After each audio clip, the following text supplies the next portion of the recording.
आम ओडिया घरर झील मैंने पुष मासरे बाप घर को आसी था और शाशुघर को फेरला बेले मुआ को सांगरे नहीं जाते। आज आम बनइबा यही मुढ़ी प्रस्तुत मुआ। नमस्कार, मु प्रज्ञा आपण मानक स्वागत करुच्ची मो Odia channel MC Odia kitchen को। चलतु आज रेसिपी बनइबा। जदि ता पूर्व आपण मैंने जदि आज रेसिपीटी आपण मानक भल लगे आपण मैंने लाइक करेंगे, शेयर करूँ सांग मान सहित। मो चैनल जदि नुआ मो चैनल को प्लीज सब्सक्राइब करूँ। चलतु एबे यही मुआ किपरि प्रस्तुत हुए देखि नेबा। आशा करी आज रेसिपीटी आपण मानक भल लगे। आपण मैंने यही रेसिपी को फुल वॉच करूँ और आपण मैंने घरे निश्चित रूपे बनातु। केमती लगिला निश्चित कमेंट बॉक्स रे कमेंट करके जनइबे। यही रेसिपी शीत दिने बहुत भल लगी थाए। आपको आप नड़िया करिके मुआ को आपण मैंने खाई पारिबे। चलतु एबे देखि नेबा यही मुआ बनइबा पई कोन सब आवश्यक और केमिति एही मुआटा को आमे सहजरे बनइ पारिबा। चलतु एबे यही वीडियोटी स्टार्ट करिबा।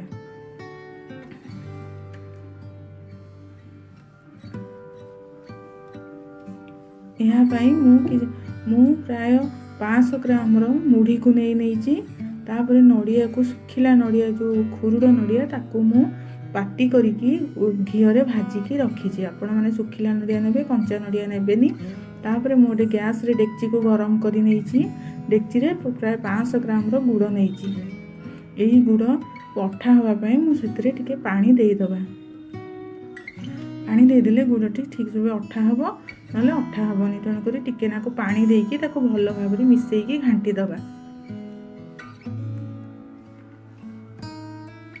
देखंतु मधुर पानी देकी भल भाव मिसेकी घांटी दूसरी। पानी देले गुड़टी अठा हम ना अठा हेनी। से मुआटी ठीक रूपे प्रस्तुत हो पारबनी।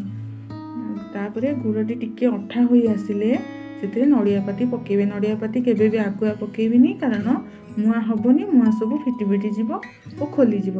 आपण मैंने गुड़टी अठा हो सारे नड़ियापाती को पकेबे।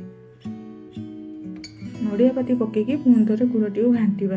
आपण मैंने यही समय फ्लेम टी को हाई रे रखिथे, लो रे रखिबेनी। हाई रे रखिकी घाटुची सब एमती घाटुवा। न घाटिले तले से लगिज। एमती सब घाटी नवा। और गुड़ अठा है बोली आम केमती जाना। गोटे गिनारे किसी पानी नहीं ताको एमती पकेबा। जदि एक थरक सी एमती टपकिना महू परिका पड़ जाऊँ ताहले आम जाना जे गुड़टी अठा होईगला। तापर आम गुड़ को हाथ में आणिकी देखा से अठा अठा जदि लगुव देखा अठा है। मुझे फास्ट आणिकी देखला बेलू से अठा है। तापर पुणी आउे ताको घाटी नवा। अठा है पर्यंत ताको एमती घाटुवा। किस समय पर पुणी आउे चेक कर नवा। एबे गुड़टी ठीक रूपे पड़ जाऊँगी और हाथ में देखला बेलू ठीक रूपे अठा भाया लगुच। तेणु ए संपूर्ण रूपे आम गुड़टी मुआ करने प्रस्तुत हो सारी। तापर जो मुढ़ीटी मुझे रखी से पकई नवा। मुढ़ी पकईकी भल भाव घाटी नवा। यही समय गैस फ्लेम को आपण मैंने लो रे रखिए। लो रे रखिकी एमती घाटे। किसी समय पर आपण मैंने गैस फ्लेम को लो रे रखिकी एमती किसी समय पर्यंत घाटी नेबे। ताको भल भाव तल उपर सहित मिसेकी घाटी नेबे।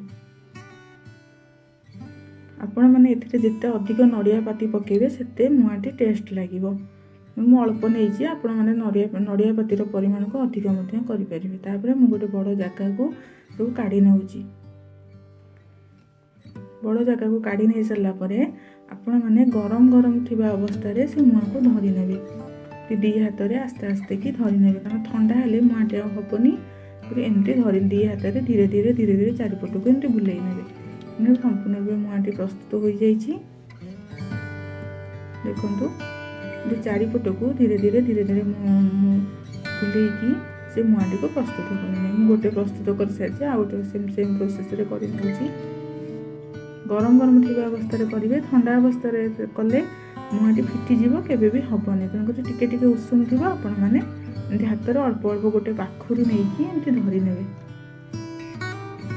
एमती धीरे धीरे आस्ते आस्ते गोल गोल करेंगे। देखंतु जमती करुँची सेमती करने आपण मैंने